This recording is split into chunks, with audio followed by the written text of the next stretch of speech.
Bueno, muy buenas tardes, colegas que están pues conectados, estamos comunicados a través de este medio Zoom, como parte de nuestras actividades habituales y de educación médica continua que estamos desarrollando en el hospital.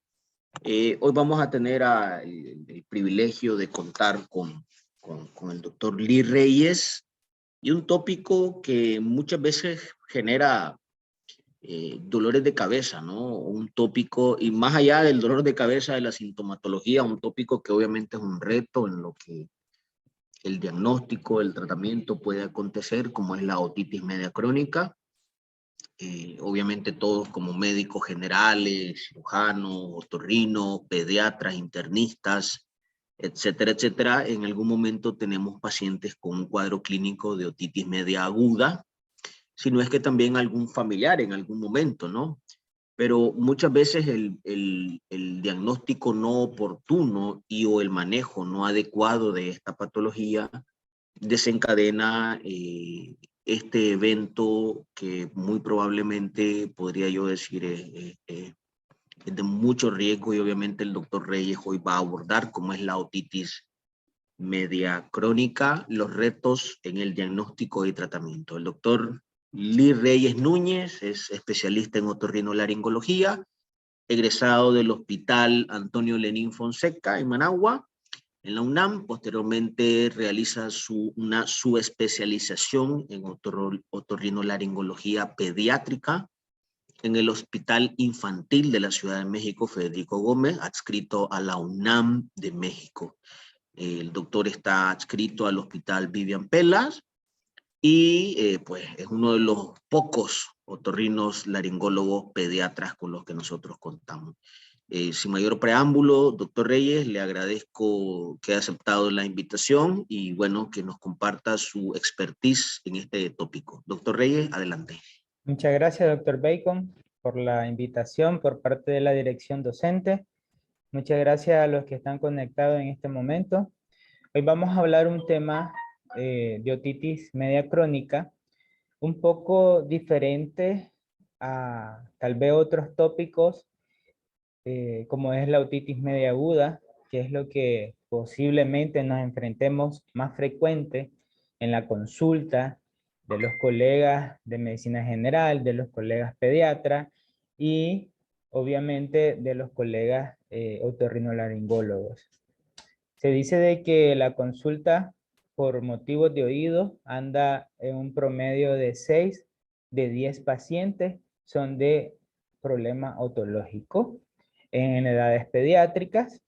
En edades adultas, pues va cambiando la situación, ya que la anatomía va cambiando, principalmente la de la trompa de Eustaquio. Bueno, hoy vamos a hablar un poco de los retos en el diagnóstico y el tratamiento. Vamos a dar unas bases recordatorias de la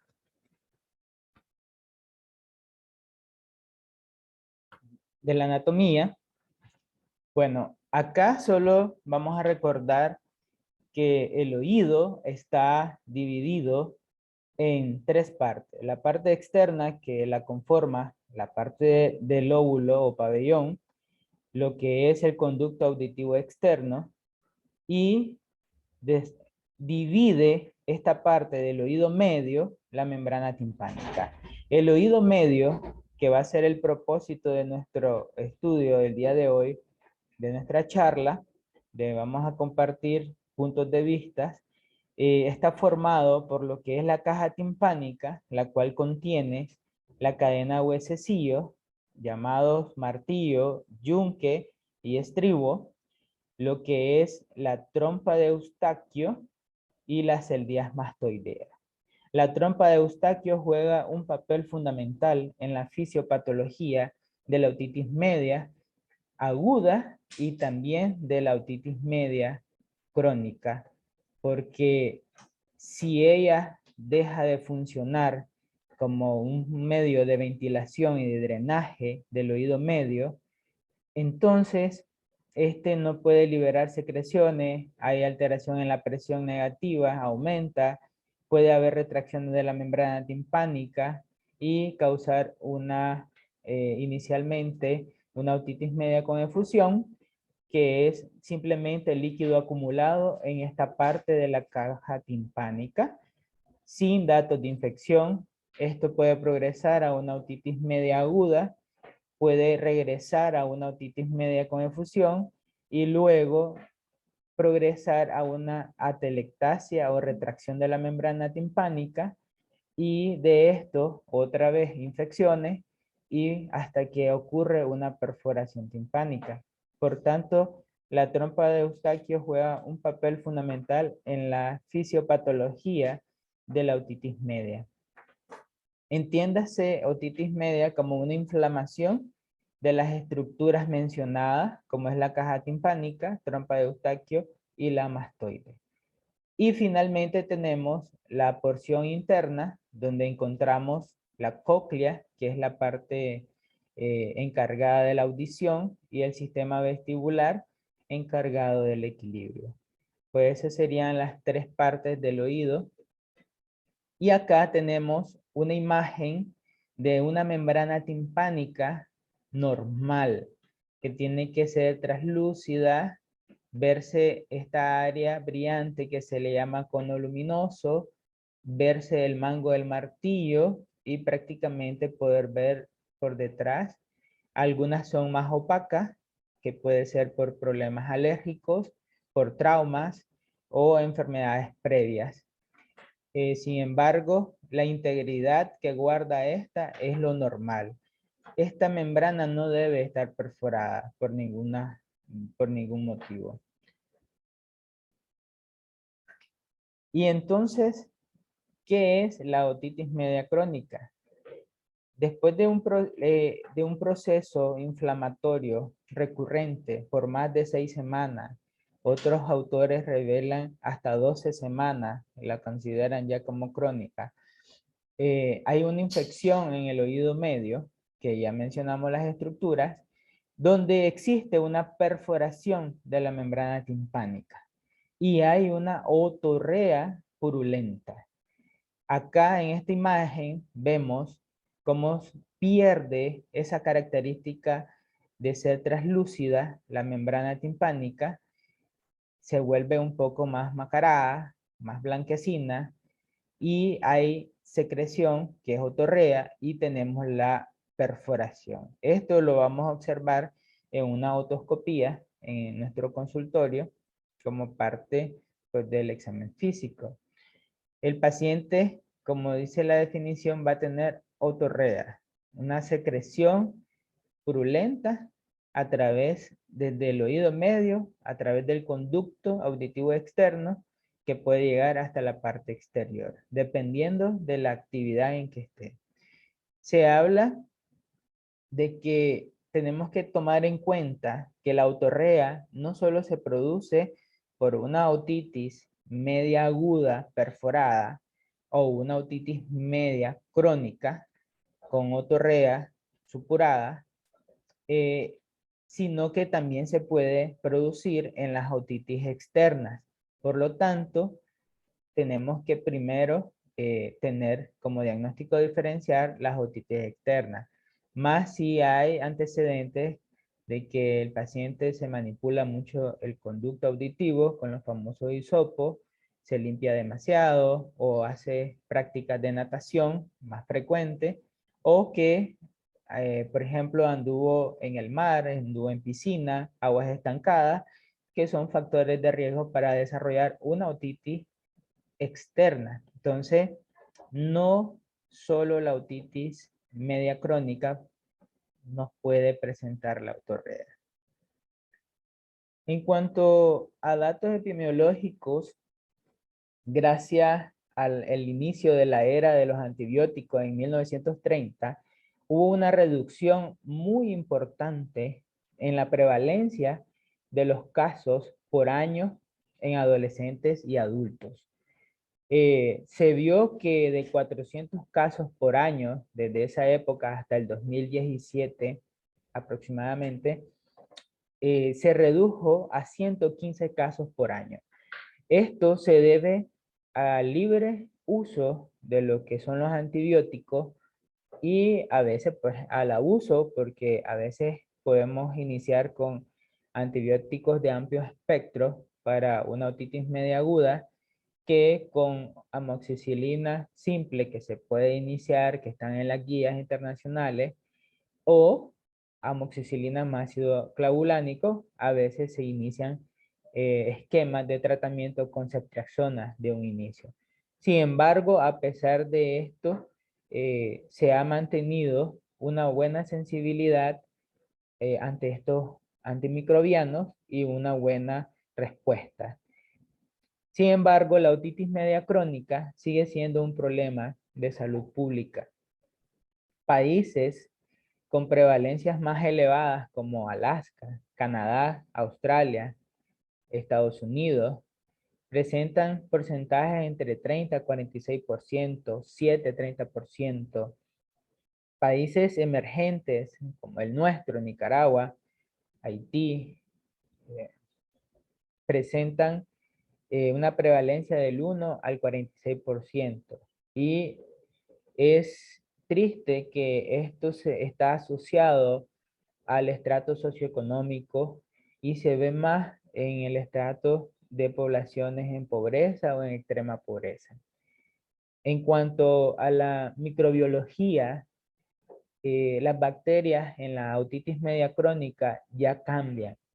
Recordemos que en la aguda predomina el neumococo, predomina la Moraxella catarrhali, el hemófilo influenza, pero acá ya cambia y aquí ya se nos presenta una de las batallas más duras, como es la pseudomonas, los estafilococos especies, proteus y ocasionalmente anaerobios.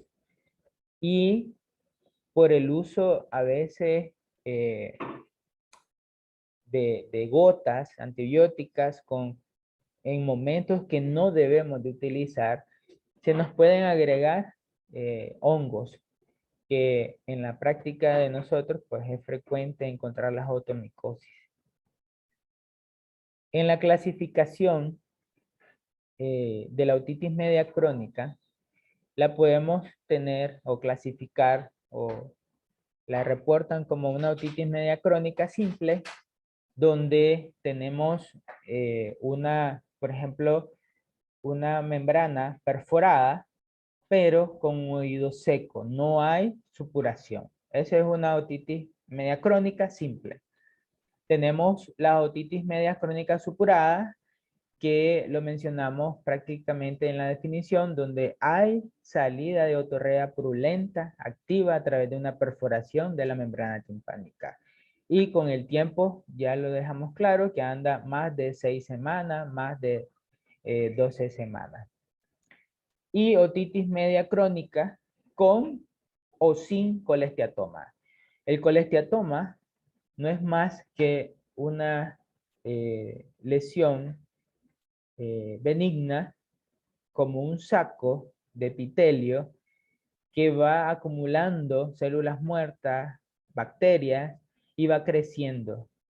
Y va haciendo una reacción tanto en la parte ósea, que va destruyendo incluso la cadena osicular, los huesecillos, va destruyendo lo que es las celdías mastoideas y el conducto auditivo externo en su porción ósea. ¿Cómo hacemos diagnóstico de una otitis media crónica? Pues la historia clínica es fundamental, nos da 85% del diagnóstico. Una otoscopía, que eso los otorrinos lo hacemos muy frecuente. Posiblemente algunos colegas que ya no están en esta atención directa en este tipo de especialidad o patología, pues posiblemente no lo hagan, pero en general todos tenemos las competencias para hacer una otoscopía y buscar los datos que la definición nos da. Una perforación, una otorrea que provenga del oído medio. Si la membrana timpánica está íntegra y la otorrea solo se observa en el conducto auditivo externo, recordemos, estamos ante una otitis externa. También nos podemos apoyar de medios diagnósticos complementarios que nos brindan mucha información. En la parte de oído, lo que son los estudios audiológicos es muy importante. Los estudios reportan un impacto en la pérdida auditiva del tipo conductivo de hasta 28 decibeles en toda persona, ya sea adulto, ya sea niño, ya sea adolescente, que tiene una perforación timpánica. Y entre mayor es el porcentaje de la perforación, mayor puede llegar a ser la pérdida de decibeles y esto tener un impacto en la audición. Y en los niños que están desarrollando lenguaje, una pobre audición pues va a causar una pobre desarrollo de su lenguaje, y lo que son los niños escolares, pues su aprendizaje se ve afectado y estos niños pues comienzan a tener problemas de aprendizaje.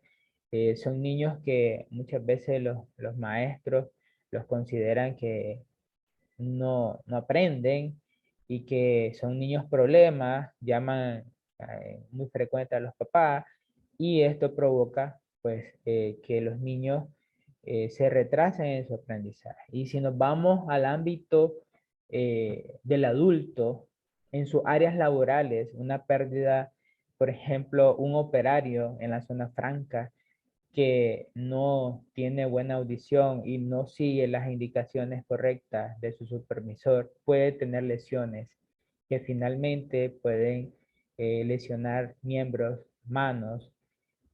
eh, Personas que van en una calle y pierden su audición pueden sufrir accidentes de tránsito porque no escuchan las advertencias. Otro estudio muy importante para nosotros como otorrino y evaluar la parte de la patología de oído es la tomografía. Para nosotros es muy importante.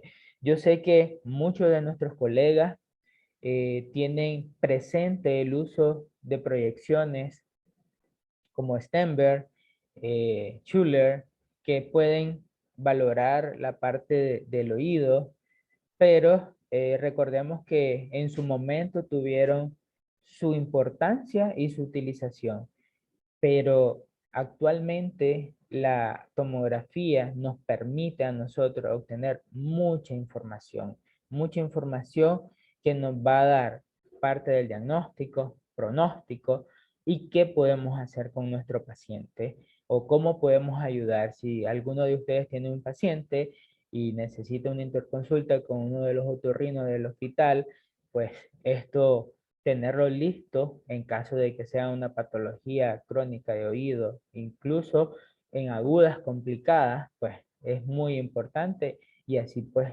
ayudarle en sus pacientes y ayudar a nuestros pacientes. Y finalmente tenemos la resonancia magnética que nos sirve mucho para evaluar patologías tumorales, patologías infecciosas complicadas, ya que están provocando abscesos cerebrales o abscesos epidurales, que nuestros colegas neurocirujanos pues tienen mucha experiencia en esta área, pero nosotros pues cuando es de origen otológico, pues tenemos que llegar a un diagnóstico para lograr ofertar un tratamiento adecuado. ¿Cuáles son las complicaciones que hemos visto y que se han reportado en las otitis media crónicas? Pues las tenemos divididas en dos grupos. Las extracraneales, como la parálisis facial. Este es un niño que me llegó a la consulta, el cual después de casi 4 semanas, 5 semanas de un proceso infeccioso del oído, desarrolló una parálisis facial. El niño pues no podía cerrar el ojo, tenía desviación de la comisura y lamentablemente pues tuvimos que meterlo a operar de emergencia para lograr descomprimir el nervio y lograr limpieza de todo ese tejido infeccioso que había necrosado también parte del conducto auditivo externo. La parálisis facial se reporta en un porcentaje del 13 hasta el 58% de las complicaciones extracraneales. La mastoiditis es otra patología que se presenta del 14 al 74%. Se caracteriza por una inflamación retroauricular, aumento de volumen, desplazamiento del pabellón auricular. Tenemos abscesos superiópticos que pueden terminar en abscesos a nivel del esternocleidomastoideo, que nosotros le llamamos abscesos de Bessol, y las laberintitis famosas, las cuales pues producen desequilibrio en el paciente, producen pérdida auditiva, y tenemos pacientes que pueden llegar a ser meningitis en lo que son las complicaciones intracraneales. Los abscesos cerebrales, abscesos epidurales, trombosis del seno lateral y los hidrops ópticos. Que esta es otra patología en la cual el paciente hay pérdida de audición, hay vértigo y hay tinnitus, que es un sonido que se produce internamente. ¿Qué tenemos sobre el tratamiento? Bueno, en el tratamiento, pues nosotros hacemos limpieza del oído para poder tener un área que podamos evaluar, y si vamos a utilizar gotas antibióticas, pues que puedan hacer el efecto y que no tengan ningún obstáculo ni obstrucción. En el tratamiento farmacológico, nosotros tenemos buena experiencia con la ciprofloxacina vía oral o intravenosa. Usualmente iniciamos nosotros con tratamientos ambulatorios, orales, y agregamos lo que es gota antibiótica cuando hay presencia de otorrea. Cuando no hay otorrea, pues no utilizamos lo que es las gotas antibióticas. Hay muchos estudios que respaldan el uso de la ciprofloxacina en gota, que es como una bomba nuclear para las bacterias en este caso, y tiene mejor absorción directa a ese nivel que todo el proceso farmacodinámico que tiene la ciprofloxacina. Y finalmente tenemos el tratamiento quirúrgico. ¿Qué podemos hacer en el tratamiento quirúrgico? Aquí tenemos un video de paciente con una otitis media crónica simple. Simple porque en este momento el paciente ya no tiene otorrea, solo tiene la perforación. Aquí estamos haciendo una endoscopía de oído previo a iniciar su cirugía, que en este caso se le ofertó una timpanoplastía. La timpanoplastía, en este caso, le hicimos con un injerto de cartílago que tomamos del cartílago trago y la colocamos en una técnica llamada ala de mariposa. Esta técnica pues la hemos utilizado en los últimos años desde que regresé a Nicaragua, y nos ha ido muy bien con estos pacientes que tienen esta patología crónica.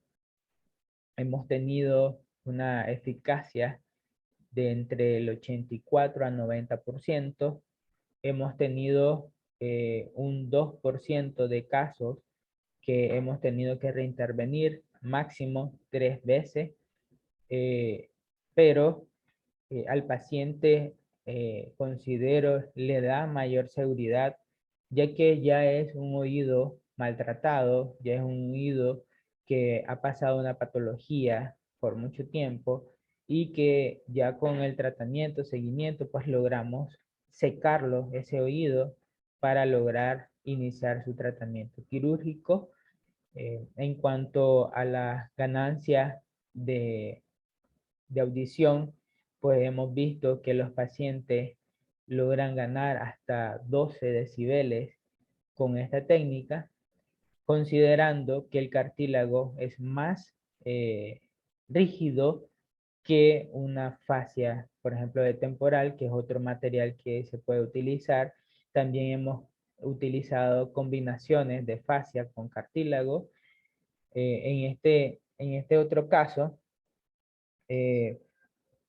podemos ver en la parte derecha mía, izquierda suya, creo, tenemos esta técnica en empalizada con cartílagos donde la membrana timpánica se había perdido totalmente. Entonces, acá hicimos una combinación, ¿verdad? De técnicas de uso de materiales donde usamos cartílagos. Esto lo fuimos haciendo en fragmentos y después los comenzamos a colocar tipo como los Legos y finalmente le hicimos una recubierta con una fascia de temporal, la cual pues iba a recubrir esta parte del cartílago. Después tenemos tratamientos más invasivos donde se combina la necesidad de una mastoidectomía y una tímpanoplastía. La mastoidectomía es un procedimiento quirúrgico con un abordaje retroauricular donde fresamos el hueso temporal, donde tenemos que, por ejemplo, acá tenemos la parte ya de la fascia del músculo, ya vamos recolectando fascia temporal para que utilizarla como injerto y del cartílago del pabellón auricular tomamos también cartílago para fortalecer esa timpanoplastía. Acá tenemos un paciente con un típico otitis media crónica con colesteatoma. Este tejido blanquecino que vemos acá, que estamos extrayendo, ese es el colesteatoma, el cual va destruyendo las células mastoideas y en casos más severos, este puede invadir la parte intracraneal y también la parte extracraneal y salir de deteriorar lo que es la cortical, erosionar la cortical de la mastoide, tanto la tabla interna como la externa, y salir hacia la parte posterior, hacer una fístula, destruir toda la pared posterior del conducto. Esto es ya un colesteatoma que en su estadiaje sería un colesteatoma gigante porque ya afecta lo que es la parte de la caja timpánica, ático y estructura como la mastoide. Ya afecta más de 3 espacios que tenemos disponibles, aunque el oído en comparación a otras estructuras anatómicas, ahí vemos cómo sacamos el colesteatoma. Y aquí en la foto vemos cómo quedó una vez que limpiamos, fresamos y ya quitamos todo lo que es el colesteatoma.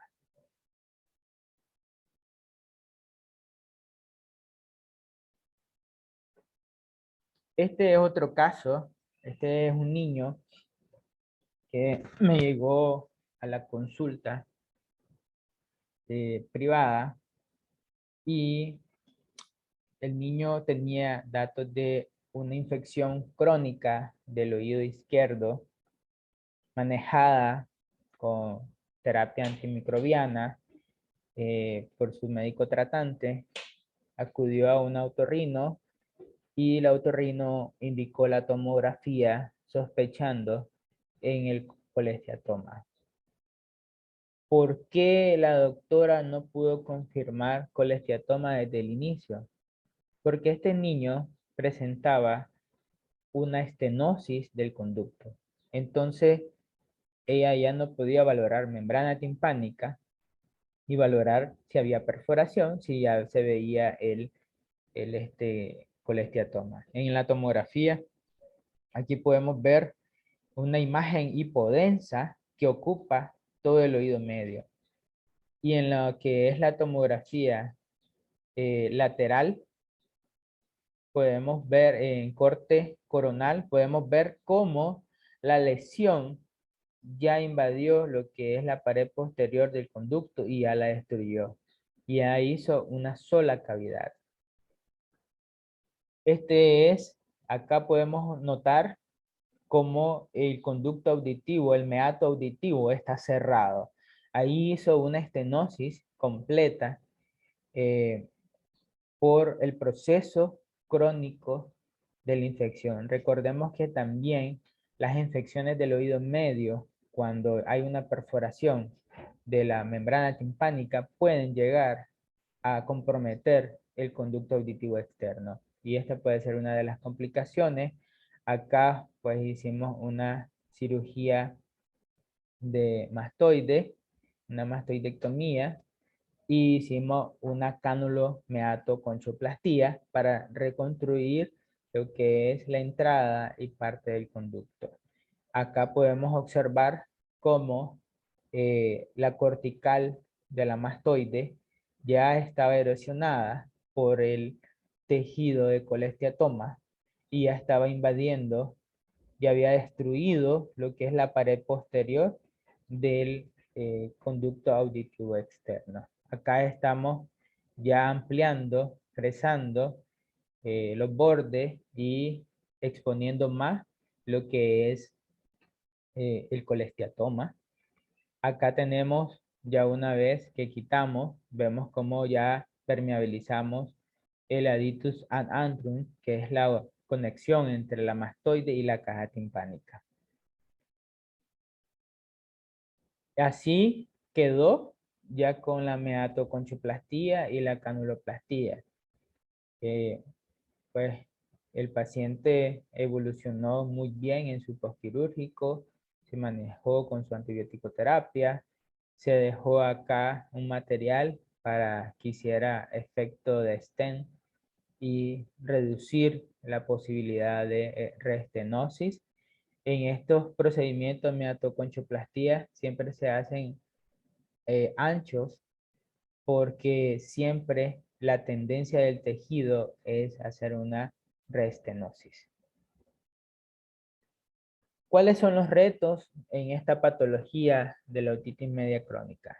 Bueno, uno de los retos es el diagnóstico oportuno.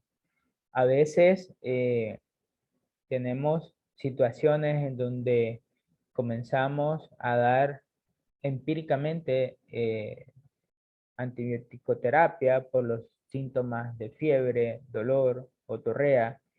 En el caso de la otitis media crónica, hay que recordar que el paciente puede andar una otorrea sin fiebre. Entonces, no significa que esté en un proceso infeccioso agudo. Sin embargo, la tendencia es dar antibiótico a pesar de que ya el paciente viene muchas veces medicado por otro colega que ya le dio un antibiótico, llega donde nosotros le damos otro antibiótico, pero aquí, como les digo, hacer el diagnóstico oportuno basado en nuestra historia clínica, en nuestra otoscopía y estudios complementarios nos puede evitar llegar a tener un paciente con complicaciones o con esta patología de colesteatoma. La tomografía, de obtener una tomografía de alta resolución con cortes de 0.5 milímetros, eso es una tomografía ideal. Hay pacientes que a veces no logran realizarse la tomografía en el hospital, se lo hacen en otros centros y pues uno ya valora estas imágenes con cortes a veces de 1 milímetro y que eso pues la verdad es que para valorar oídos se quedan muy gruesos esos cortes. Otro de los retos es el entrenamiento continuo en la cirugía de oído. Acá en nuestro país todavía no contamos con un centro de entrenamiento para hacer este tipo de cirugía, por lo tanto, tenemos que estar viajando fuera del país. Y ese es uno de los retos, ya que pues, esto genera costos extras, pero que al final pues vamos a poder lograr enfrentarnos a esta patología y poder resolverle a nuestro paciente con la mejor técnica posible. Otro de los retos es contar con los equipos e instrumentos de cirugía de oído. Hasta el momento, pues en el hospital solo contamos con microscopio que lo usa combinado neurocirugía y otorrino en algunos procedimientos, pero no hay así como un instrumental donde nosotros como otorrinos lleguemos y podamos hacer uso con la previa programación y saber de que el equipo está disponible en el hospital. Entonces, esto también es un reto grande que involucra a la institución, nos involucra a nosotros, a los otorrinos. Lo otro es la no lesión del nervio facial. En mi experiencia propia, yo hago énfasis en esta complicación que está descrita, que cada vez debe de ser menor. A medida que nos entrenamos y estamos haciendo los entrenamientos continuos en laboratorios de disección de hueso temporal, pues esta lesión debe ser cada vez menos presente en nuestro quehacer como otorrinos laringólogos que hacemos este tipo de cirugía, pero es algo que nos enfrentamos. Y a pesar de que no es una complicación que mata al paciente o que puede causar una muerte en el paciente, pero es una complicación que el paciente la ve los familiares, la ve en los médicos, la ve en los colegas y pues creo que tiene más impacto en la psicología, en la psiqui del paciente, en la de la familia, que otras complicaciones como una fístula perilinfática, que esa no la ve el paciente, pero solo siente la sensación de los mareos, por ejemplo, o las pérdidas auditivas. Pero eso, como nadie lo ve, no hay problema, dice la gente. Pero una lesión del facial es, creo, en mi experiencia, es algo muy difícil. En mi experiencia, en estos 8 años que llevo desde que regresé a Nicaragua, hemos tenido 4 pacientes con parálisis facial. 2 que han sido transitorios, que con terapia recuperaron 100%, y 2 que no recuperaron, que tuvieron una lesión completa del nervio facial, ya que la patología también pues jugó un factor importante, destruyendo puntos de referencia anatómica, envolviendo al nervio y quitando su protección ósea en su trayecto a través del hueso temporal. Lamentablemente, los pacientes pues se les ofertó una cirugía de reanastomosis del nervio facial con el hipogloso, que es una de las técnicas que ha dado hasta el momento resultados positivos en estos casos, pero ellos no quisieron y quedaron hasta una parálisis facial House-Blackman 2-3 después de su rehabilitación. Pues la primera vez que me pasó esto fue un impacto también para el cirujano, es un impacto tremendo porque uno como cirujano no quiere causarle daño al paciente, quiere ayudarle en su patología, quiere limpiar ese colesteatoma, quiere limpiar esa infección y lo menos que quiere es causar un daño. Pero pues esto es algo que uno va enfrentándose y cada vez se vuelve un reto a que no vuelva a pasar.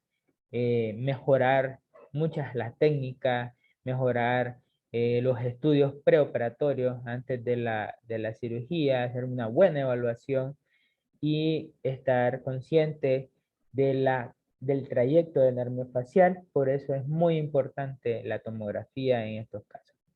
La disponibilidad de prótesis para ossiculoplastía.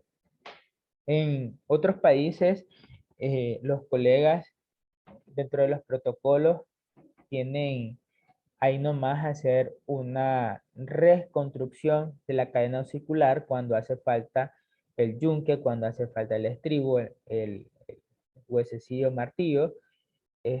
Pero con esto de la pandemia, con la situación 2018, pues cada vez se ha vuelto un poco más difícil que los proveedores estén trayendo este tipo de material y pues uno tiene que buscar cómo traerlos cuando logra salir fuera del país para tener ahí.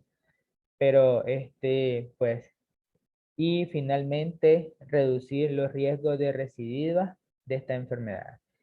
A pesar de que nosotros utilicemos una buena técnica quirúrgica, hagamos una buena disección del hueso temporal, una buena limpieza, siempre el paciente va a quedar con algún riesgo de recidiva. Entonces, aquí es los factores del cirujano hacia el paciente son lo que nosotros debemos de reducir. Y decirle al paciente cuáles son los riesgos o factores que él va a reducir por su parte. Entonces, para lograr obtener buenos resultados y mejor calidad de vida. Porque recordemos lo que dijimos, una patología crónica del oído produce impacto en la vida del paciente, hay pérdida de la audición, puede haber tinnitus, puede haber otras complicaciones y el paciente ya comienza a tener una mala calidad en su vida, en su trabajo, en la parte escolar, en lo que son los niños. Bueno, esto era lo que quería compartir con ustedes, parte de la experiencia. Si hay preguntas, comentarios, Muchas pues gracias. estamos acá. Excelente presentación, doctor Reyes. Agradezco. Obviamente, el médico que no ve pacientes, que no opera, que no trata, pues nunca ve situaciones de complejidad, ¿verdad? Este tipo de casos, definitivamente que son un gran reto para el otorrino, ¿no? En cuanto al diagnóstico, porque sin lugar a duda, como dijo usted, doctor Reyes, pues desafortunadamente ya los pacientes llegan a ustedes previamente tratados, diferentes esquemas de antibióticos, 2, 3 esquemas de antibióticos, etcétera, etcétera, ¿no? Y ya muchas veces las situaciones clínicas obviamente acontecen mayor riesgo en cuanto a la complejidad diagnóstica y o terapéutica.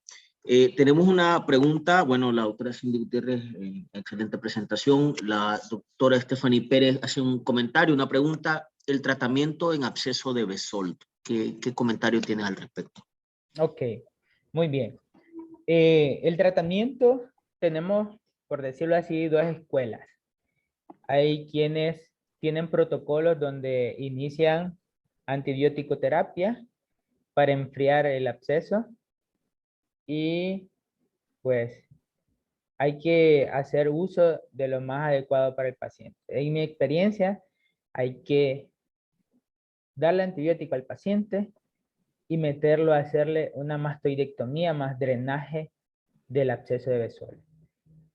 Casualmente ya he tenido estos casos que pues para la edad que tengo en este medio de medicina y en esta especialidad, pues no me esperaba verlos tan pronto y con el uso de la antibiótico-terapia, pues que se ha hecho de uso masivo, pues estas complicaciones se han reducido en porcentaje y pues no sé si es suerte, pero sí he tenido la experiencia con estos casos y yo entro a hacerle su mastoidectomía y ahí nomás le hago un drenaje.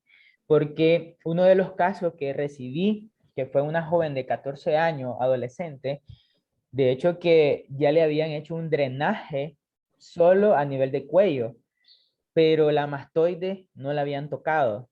Y recordemos pues que esto es una complicación propia de la mastoide, y por la cercanía anatómica de la inserción del esternocleidomastoideo hay una continuidad y hay una acumulación en la fisiopatología de este, y lo que hay que hacer es drenaje y mastoidectomía al mismo tiempo. Esa es mi recomendación. Se puede iniciar un esquema de antibiótico. Yo utilizo ceftriaxona, utilizo clindamicina, doble antibiótico, y podemos esperar 72 horas. Si hay resolución del absceso, esto no contraindica la mastoidectomía. Lo que estamos haciendo es tener menos tejidos afectados, menos área afectada, y pues una mejor cicatrización al final y menos riesgo de una fístula cutánea al momento después de la cirugía como complicación. Ok, excelente, doctor. Dos preguntas que creo que van un poquito de la mano. ¿Qué factores deberíamos de tener en cuenta para dar un tratamiento certero al paciente? Y la segunda pregunta de alguna u otra manera se relaciona. ¿Qué criterios toma usted para el uso de antibiótico terapia? ¿Qué Okay. criterios para antibiótico y qué elementos tomamos para dar un certero tratamiento? Ok, muy bien. Esto está relacionado a la clasificación propia de la otitis media crónica, donde tenemos otitis media crónica supurativa y no supurativa. En la supurativa, que es el reflejo donde hay una otorrea activa, purulenta, es el reflejo de una actividad del proceso infeccioso crónico, y ojo, no necesariamente en estos procesos crónicos hay fiebre, ¿ya? Pero sí es importante, y vamos a ir complementando. ¿Qué hago yo? Bueno, historeo al paciente. Si no lo conozco, lo historeo. Es importante el tiempo de evolución de la enfermedad actual. Y lo otro es que si ya lo encasillo en algo de crónico, vamos a la parte de la otoscopía. Si tenemos un autoendoscopio, pues lo podemos ver por video. Si tenemos un endoscopio, lo podemos ver también y mostrarle al paciente y valorar la parte del conducto auditivo externo y valorar la membrana timpánica. Si encontramos que la membrana timpánica está íntegra, estamos ante una otitis externa. Y entonces no estamos con una otitis media crónica. Entonces damos tratamiento tópico localizado para la otitis externa. Al menos que sea un paciente diabético, en el caso de los adultos, sí tenemos que instaurar antibiótico oral, porque estos pueden hacernos la otitis maligna externa. Si hallamos una perforación timpánica y vemos que hay supuración, la perforación puede ser desde puntiforme hasta del 10, 30, 40, 50%, subtotal o total.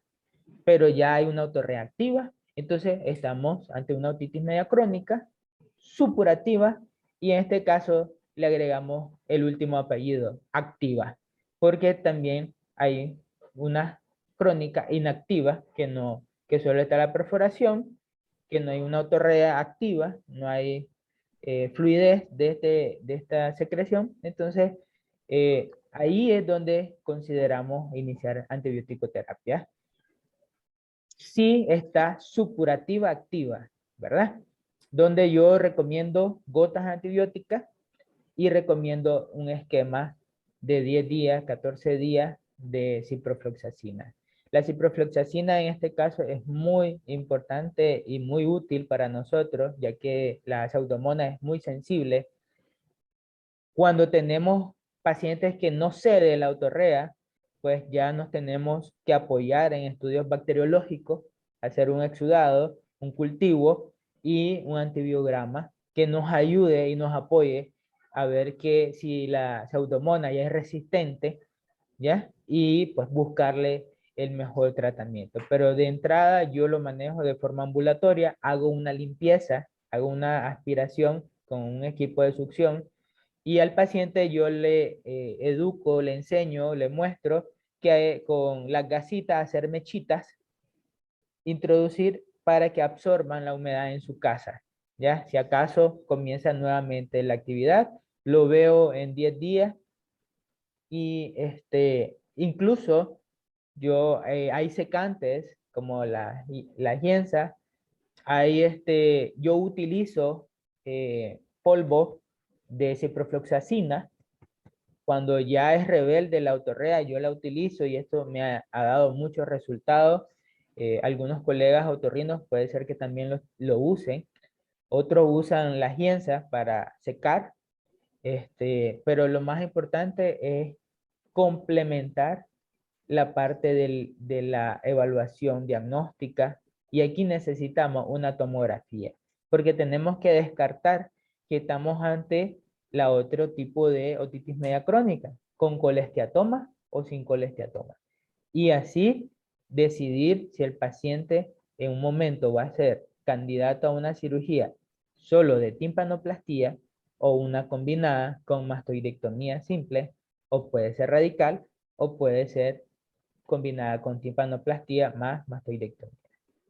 Perfecto. Creo que es importante en términos generales de cualquier foco infeccioso, cuando manejamos al paciente de manera inicial o lo vamos a derivar a un subespecialista, etcétera, etcétera, la toma del cultivo, ¿no? Cada vez debemos de promover el uso de antibióticos de manera racional, y esto va de la mano con los resultados de pancultivos, etcétera.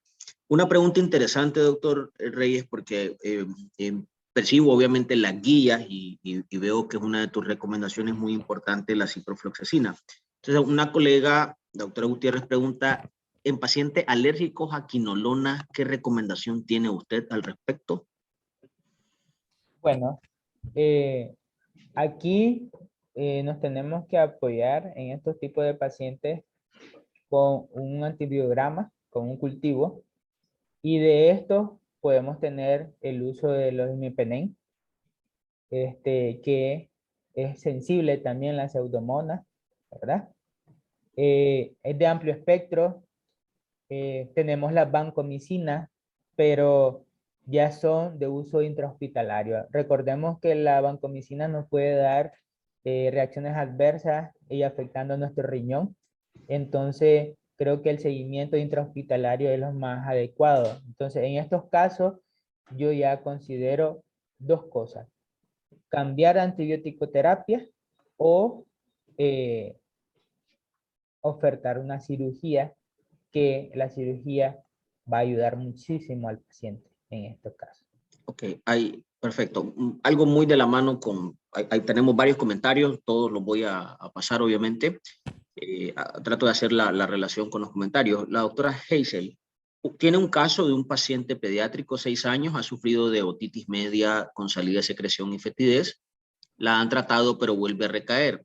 La doctora pregunta, ¿considera usted que ameritaría cirugía o, digamos, qué elementos, qué recomendación brinda usted para decir médico general, pediatra, internista, derive a este paciente porque probablemente ya el antibiótico ya no mejora, a lo mejor necesitamos cirugía? ¿Qué recomendación tienes tú, doctor Reyes? Ok, aquí lo importante es reconocer que el paciente está haciendo infecciones a repetición.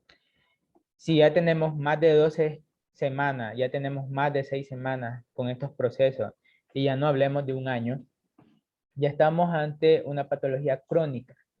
En los pacientes pediátricos de 6 años hay que buscar, recordemos que mencioné como parte de la fisiopatología la trompa de Eustaquio. Cuando hay disfunción de esta, que puede ser en edades pediátricas por obstrucción, por hipertrofia de adenoides, por ejemplo, y esto nos está causando que esté haciendo otitis media con efusión, que hasta este momento no hay infección, pero también nos puede hacer otitis medias agudas, donde ya hay signos de infección como la fiebre, la otorrea y el dolor intenso. Ya esa entra en el capítulo de otitis medias agudas, ¿verdad?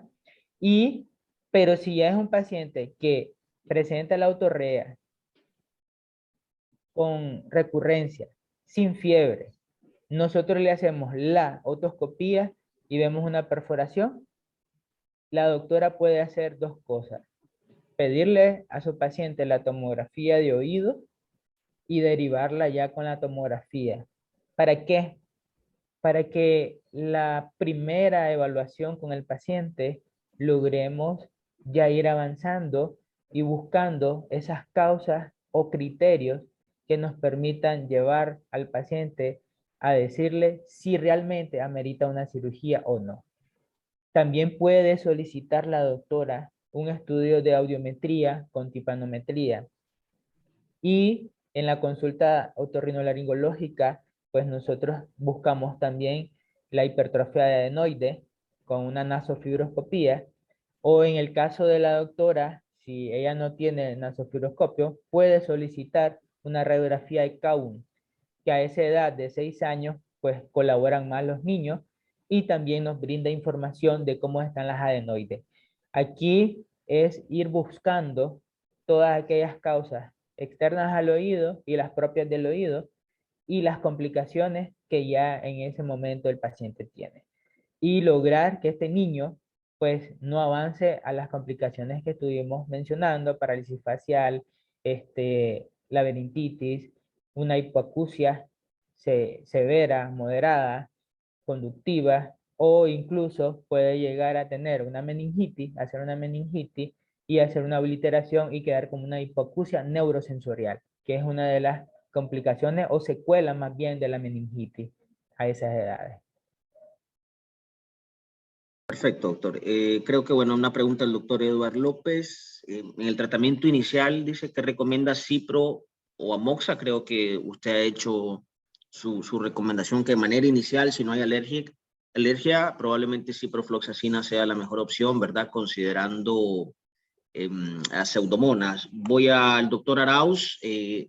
Hace una pregunta de algo que usted comentó hace un momento. ¿Qué papel juega la otoscopía convencional versus la otoscopía neumática como gol estándar para el diagnóstico? Y en cuanto a la terapéutica, sobre la controversia del uso de antibióticos sistémicos versus los tópicos en combinación con esteroides, ¿qué recomendación tiene? ¿Cuál es la mejor estrategia con mayor eficacia? Ok. En el caso de lo que es la otoscopía convencional, en lo que es la otitis media crónica, no tiene ninguna variante con relación a la otoscopía neumática. La otoscopía neumática es muy importante en el diagnóstico de las otitis media agudas, de las otitis media con efusión, de las otitis media serosas, donde hay una atelectasia, porque ahí vemos la movilidad de la membrana timpánica al hacer la otoscopía neumática. Entonces, es muy importante en la patología aguda o en una revisión de un oído sano, que es parte de, si nosotros tenemos ese protocolo de hacer otoscopía, entonces es parte del protocolo para ver cómo está la movilidad de la membrana timpánica y así lograr saber que el oído medio y la función de la trompa de Eustaquio está clínicamente correlacionada a algo bueno, que no está disfuncional. En cuanto al antibiótico, bueno, en los niños eh, hay hasta todavía cierta controversia de usar ciprofloxacina oral como primera línea de tratamiento, ¿verdad?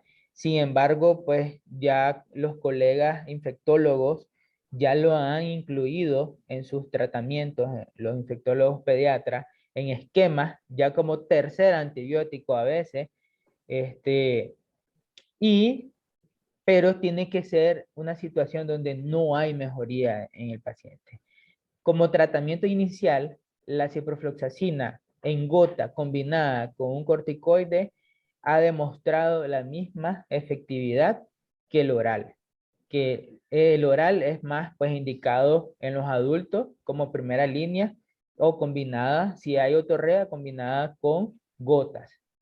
Pero en los niños, pues tenemos líneas como amoxiclav, tenemos eritromicina, claritromicina en caso que sean alérgicos, tenemos la ceftriaxona, que algunos pues lo podemos hacer intramuscular o lo podemos hacer que lleguen a ponérselo intravenoso al hospital para que cumplan las dosis recomendadas, que son hasta 3 días de dosis. Pero en las crónicas, en las patologías crónicas, la gota juega un papel fundamental para el otorrino y para enfrentar esta patología cuando estamos ante una crónica supurativa activa. Ok, perfecto. Voy a hacer un comentario al doctor Fuentes, luego otra pregunta a la doctora Moreno. ¿Cuánto tiempo, doctor? Vamos, los esteroides son estrategia muy importante en los procesos inflamatorios crónicos en términos generales, pero también son drogas que generan complicaciones, sobrecrecimiento micótico y demás. ¿Cuánto tiempo de esteroides suele usted utilizar en sus pacientes? Y Bueno, decir, las gotas antibióticas que vienen combinadas con corticoides, que usualmente es hidrocortisona o dexametasona, y hace poco, hace años, unos 2, 3 años tuvo otro, pero pues yo lo uso 10 días, 12 días, 14 días máximo, ok, ¿ya? perfecto. Nada más. El doctor Álvaro Fuentes, otorrino, ¿verdad? Del hospital, de muchísima experiencia, hace un comentario. Sugiero en casos muy complicados, ¿verdad? Monitoreo el nervio facial. Recordemos que sin patología hay series que indican una dehiscencia del canal facial hasta un 45%. Si no se dispone de monitor, puede en el área de acercarse al del nervio estimularlo con uno de intensidad. Lo felicito, sé que el oído no es fácil. Gracias, Otorrino de doctor. muchísima experiencia, ¿verdad? Gracias, doctor. Gracias. Eh, la doctora Moreno, una pregunta interesante, doctor. Una vez que realizas la timpanoplastía, ¿qué tanta repercusión hay en la agudeza auditiva de tu paciente? Ok, la repercusión es positiva porque el paciente usualmente pueden perder hasta 28 decibeles. Esto lo hace tener una hipoacusia conductiva moderada, leve a moderada, y ganar hasta 12 decibeles, pues esto lo acerca a los decibeles normales, cerca de lo normal. Yo he tenido experiencias con perforaciones un poco más pequeñas, del 20, 30%, que prácticamente la audición se recupera normal, 100%, ¿ya? Entra en sus curvas normales. Sí. Perfecto. Dos preguntas que van un poco de la mano. El doctor Ramírez, ¿cuál es el tiempo máximo de cobertura antibiótica con quinolonas posterior a la cirugía? Sería en este caso posquirúrgico. Bueno, creo que un poco ahí va a depender del cultivo y demás. Y hay otra pregunta que va un poco de la mano, creo que usted ya lo ha comentado, pero le pido que lo refuerce. En caso de un paciente que presente comorbilidades y ya tengamos sospecha o evidencia de que hay resistencia a los tratamientos orales, ¿qué recomendación tienes como segunda opción de antibióticos? ¿Cuánto tiempo de antibióticos posquirúrgico? Y en caso de resistencia, tal vez a la primera línea, quinolonas, podríamos decir, ¿qué recomendación tiene usted, doctor Reyes? Ok. En lo que es el posquirúrgico, usualmente dejo 7-10 días de tratamiento. Si Okay. es pediátrico el paciente, lo manejo con amoxicilina más ácido clavulánico. Más, nada más. Y su analgesia, nada más, su analgésico. Perfecto. Si es adulto, entonces en el adulto sí dejo quinolona, ciprofloxacina y lo dejo 10 días, nada más. Solo eso. Luego, si el paciente se combinó su mastoidectomía con timpanoplastía, entonces inicio gotas antibióticas de cipro más dexa a la tercera semana postquirúrgico, porque el conducto yo lo dejo rellenado con un material que se llama gel foam, que es como una esponjita hemostática, entonces, y esto me da sostén al injerto que dejé.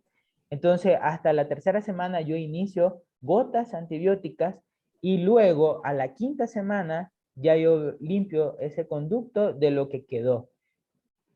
Por experiencia propia, ya casi que el conducto está limpio y ya casi que ya pues podemos decir si pegó o no pegó en mi experiencia. Hay otros colegas fuera de Nicaragua, uno de los maestros que he tenido fuera, que él a las 2 semanas está limpiando el conducto. Esa es su experiencia y él ha visto que en 2 semanas es suficiente y si pegó, pegó, y si no pegó, pues ya busca cómo preparar al paciente para una segunda intervención. Pero lo que es la parte de la mastoidectomía, pues se hacen seguimiento con resonancia magnética, con difusión pasiva, cuando el paciente presentó colesteatoma. Entonces, en este estudio podemos detectar colesteatomas de 2.5 a más milímetros que están recidivando y que necesitan una reintervención. Antes había un protocolo donde se tenía que ir a revisar al paciente a los 6 meses. Era como algo establecido, pero ahora con la resonancia magnética y estas herramientas que tienen, pues podemos prolongar esa segunda revisión. Okay, te voy a hacer 2 preguntas de algo muy interesante. El doctor Mario Vélez, otorrino, excelente charla y mis felicitaciones, doctor Lee. Muchas gracias, doctor Vélez, por acompañarnos. Una pregunta que muchas veces surge y me pasa, ¿no? Al inicio usted comentaba, doctor Reyes, la importancia del estudio de la tomografía, por ejemplo, el caso. Como es hueso, te pregunto, ¿la pides contrastada o sin contraste? Ok, esa es una excelente pregunta. En uno de los hospitales donde trabajo, el área de radiología, pues tienen como protocolo hacer fase simple y fase contrastada a todo estudio de imagen. Pues yo no soy radiólogo, pero en mi formación he aprendido que cuando estamos sospechando de una tumoración de cáncer, que es tu especialidad, y es indispensable la parte contrastada. Pero en la patología de oído, pues no necesitamos con medio de contraste, ¿ya? Porque estamos pensando en una patología infecciosa, en buscar un colesteatoma, y con una fase simple o sin contraste, podemos hallar mucha información: destrucción ósea, falta de la cadena osicular, imagen hipodensa, y entonces no es algo reglamentario que necesitamos lo que es el medio de contraste en la Perfecto. tomografía. Sí. Excelente. Ahora, comentabas 2 puntos, algo siguiendo lo de imagen y la experiencia de uno de tus profesores. ¿Cuál es la tasa en términos generales de falla a la primera opción quirúrgica? ¿Qué experiencia tienes en los segundos procedimientos? ¿Cuál sería ese margen? Y 2, comentas que en pacientes que se te complica, lo sigues con resonancia y no con tomografía. ¿Es correcto? La resonancia, el seguimiento es en aquellos pacientes con colesteatoma que se operaron y se reseccionó el colesteatoma. Entonces la resonancia sí nos sirve para detectar esos de 2.5 milímetros y es lo que nos hace ir a reintervenir al paciente, ¿ya? ¿Pides Pero resonancia de cráneo, perdón, o del oído? de oído, Oído, resonancia ok. de oído, sí, Ok, con difusión pasiva. con difusión pasiva, Sí. perfecto. ¿Y la tasa de fallo, lo reportado en la literatura al procedimiento quirúrgico? Más o menos la Bueno, tasa. en cuanto a las timpanoplastías, la eficacia de la timpanoplastía en la parte pediátrica y de adultos puede andar entre el 34 y 94%. Eso es lo que dice la literatura.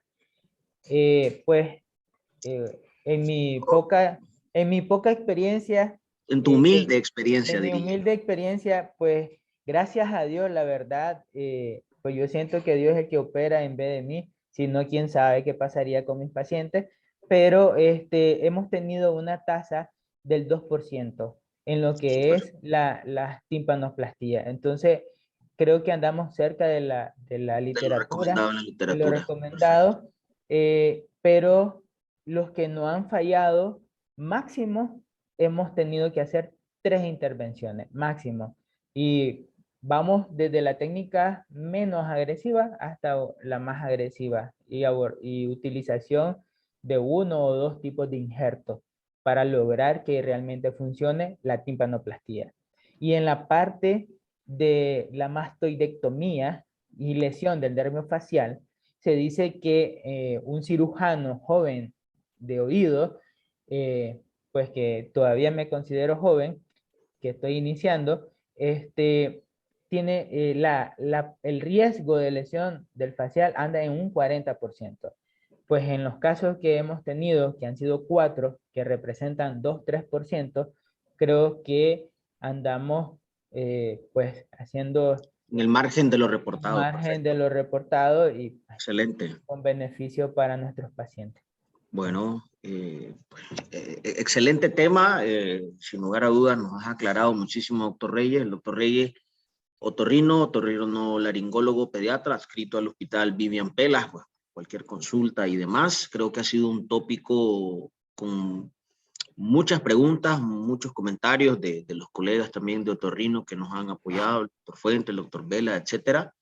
Te agradezco muchísimo, doctor Reyes, un tópico muy interesante y que sin lugar a duda debe ser muy frecuente, tal vez un poco más en la consulta pediátrica, pero sin lugar a duda, como bien dices, podríamos verlo en los adultos que hacen natación o algún tipo de oficio que predisponga a su oído a otitis media aguda en términos generales, y cuando no hay un manejo apropiado, obviamente esta De va hecho, a evolucionar desafortunadamente. Doctor Reyes, ¿algún comentario final? bueno, de hecho que también yo opero pacientes adultos, pues, y en mi experiencia, eh, estos llevan arrastrando su enfermedad desde la infancia, llegan a la adultez, con un caso que hace poco operé de timpanoplastía, de que desde niña tenía perforaciones timpánicas por infecciones recurrentes, o sea, una otitis media crónica, y entonces, y llegó porque ya comenzó a trabajar, asegurada, pasó conmigo en la parte del seguro donde trabajo, y pues se le ofreció, se le hizo timpanoplastía, y ahora pues alegre porque ya escucha mejor que antes. Entonces, pues sí, también tengo experiencia con adultos, pues me ha tocado y gracias a Dios pues tengo, yo digo, veo niños desde 0 día de nacido hasta el último día que Dios le dé vida. Así es, Entonces, así es, gracias, claro. la verdad, muy amable por la invitación y muy agradecido de poder compartir la causística y la experiencia que hemos adquirido en estos pocos años, que han sido 8, desde que regresamos a Nicaragua. Gracias. Muchas gracias, doctor Reyes. Nuevamente, pues el doctor Reyes, agradecemos un tópico que ha sido muy interesante, las preguntas. Les agradezco a todos y cada uno de ustedes que nos han acompañado. Recuerden que esta conferencia ha sido grabada, pueden escucharla en nuestro canal de YouTube de docencia del Hospital Vivian Pelas para que luego pues la consulten en lo que el doctor ha expuesto, y por supuesto ya para cualquier consulta específica contacten al doctor Reyes. Sin mayor preámbulo, doctor Reyes, nuevamente gracias a ustedes y muy buenas noches. Gracias. Buenas noches. Gracias, doctor.